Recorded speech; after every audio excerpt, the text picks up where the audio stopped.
क्योंकि एक बात ये याद रखने वाली है कि ये सिर्फ कोविड और सिर्फ कोरोना के नाते नहीं हुआ है, ये लॉकडाउन और कोरोना के नाते नहीं है। हाँ, इसने आग में घी डालने का काम किया है, लेकिन ये संकुचन पहले से शुरू हो गई थी, ये गिरावट पहले से शुरू हो गई थी। जीडीपी कोरोना के पहले 7 तिमाही से लगातार गिर रहा था। वित्तीय वर्ष 17 से लगातार गिर रहा था। 17 के वित्तीय वर्ष में जीडीपी की ग्रोथ 8.3 थी, जो गिरते गिरते 4.2 हो गई। नोटबंदी के बाद से लेकर अभी तक जो पिछला वित्तीय वर्ष बीता है, आधी हो गई है हमारी आर्थिक वृद्धि की जो ग्रोथ है, जो वृद्धि होती है।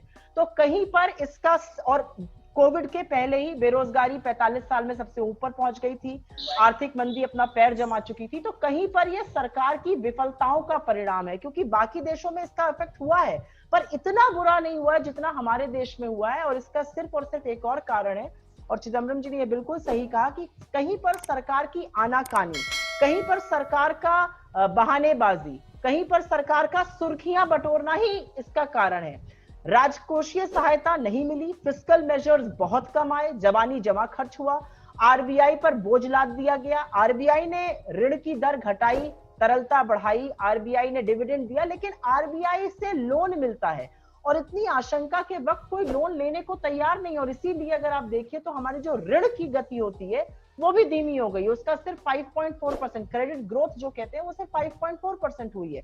सरकार के सामने सिर्फ एक उपाय है, और वो उपाय है कि आप लोगों को के माध्यम से उपभोग बढ़ाइए, लोगों की किसी ना किसी तरह से इनकम बढ़ाइए। और ये तभी होगा जब आप सूक्ष्म लघु उद्योगों को, मध्यम वर्ग को कुछ सहायता करिएगा, ग्रामीण क्षेत्रों में सहायता करिएगा, दिहाड़ी मजदूर, कारीगर सभी इससे कहीं ना कहीं प्रभावित हैं। मैं सिर्फ अपनी बात ये कह के खत्म करना चाहती हूँ कि आरबीआई ने अपनी एनुअल रिपोर्ट में पूरी तरह से इस बात को साफ कर दिया है कि आर्थिक मंदी का ये दौर बड़ा है और ये लंबे समय तक रहने वाला है, ये पहले जल्दी नहीं खत्म हो जाएगा।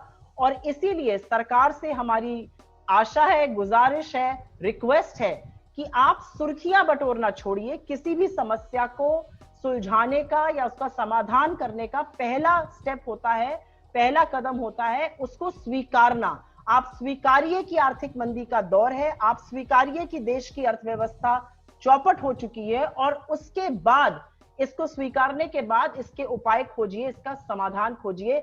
मुगालते में रहने से, आंख बंद कर लेने से, आंख पे पट्टी लगा लेने से, सुर्खियां बटोरने से ये समस्या सुलझने वाली नहीं है।